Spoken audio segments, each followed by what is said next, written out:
Recent months have seen hugely concerning reports of mass expulsions of Tibetan Buddhist monks and nuns from two major religious institutes in eastern Tibet, Larung Gar and Yachen Gar. Founded by Khenpo Jigme Phuntsok, Larung Gar, which is home to Tibetans and Chinese devotees, is currently facing large-scale demolitions carried out under Chinese government orders.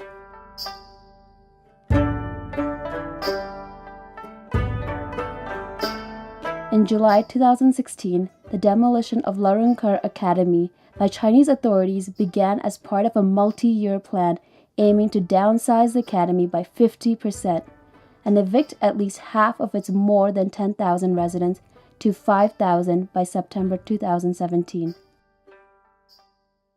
Human Rights Watch has reported that since about April 2016, up to 1,000 nuns at Yachen Gar have been compelled to leave the institution and return to their homes.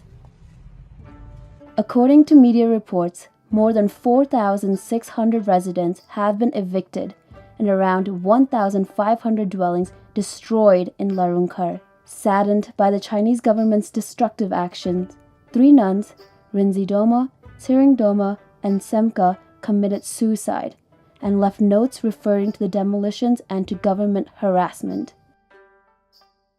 The New York Times published an article on Larung Gar and rightly referred to the demolition as China taking a chainsaw in the center of Tibetan Buddhism.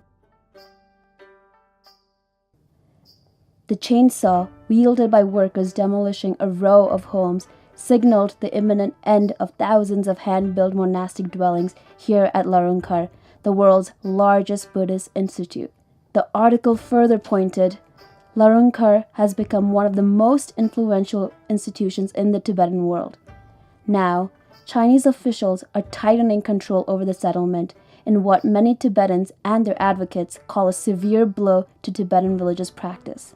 China's disregard for fundamental freedom is currently demonstrated in the destruction of large swathes of Larung Gar, where the very religious and learning center is reduced to rubbles. Larung Gar, a highly respected iconic center of Tibetan Buddhism and a World Heritage Center, is of great importance in terms of Tibetan language, culture, and religion.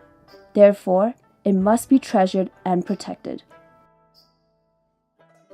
Tibetan political leader Sikyong Dr. Lobsang Sangye raised the case of Larung Gar at international and national forums, including an interview with BBC Buddhism. World. But now the Chinese government has destroyed part of the Larung Gar monastery in 2001.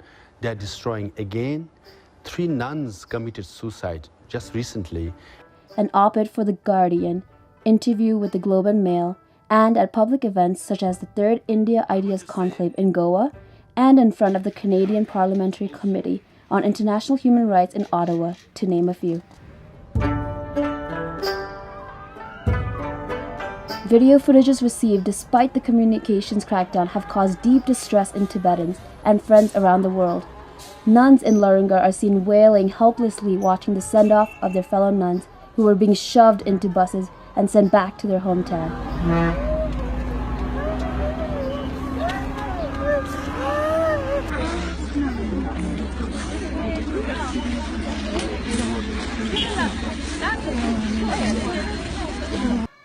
Another video shows Tibetan nuns dressed in military uniforms singing the song, "Chinese and Tibetans are children of one mother."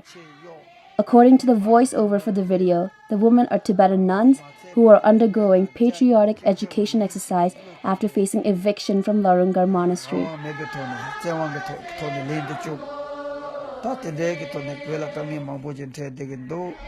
Another video shows Tibetan nuns performing on stage to pop songs. This is not only a violation of their monastic vows, but the highest level of humiliation a nun can face. Although this year marks the 40th anniversary since the end of the Cultural Revolution, however, the disturbing developments in Larung Gar and Yachen Gar are reminiscent of the bitter experience of the Cultural Revolution. During Cultural Revolution in 1960s, the 3 great monasteries of Tibet, Sera, Drepung, and Ganden, were completely destroyed, and from several thousand monks is reduced to few hundred monks now. The destruction of Larung Gar that we see now could be a beginning of major destruction of other monasteries in Tibet as well. I fear that the Cultural Revolution is reviving in Tibet. We call on the Chinese leadership to stop the demolitions and the eviction and accord religious freedom of Tibetans inside Tibet. We urge the United Nations High Commissioner for Human Rights, Prince Zaid, to visit Tibet to assess and address the pressing situation in Larung Gar. We also request him to raise the critical human rights situation in Tibet in the opening statement at forthcoming 34th United Nations Human Rights Council session in Geneva in March 2017.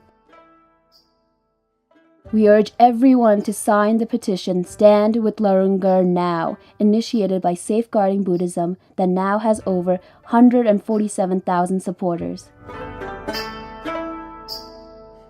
The Kashag and Tibetan Parliament in Exile will jointly observe a solidarity prayer on December 10, 2016 at Sugalakang.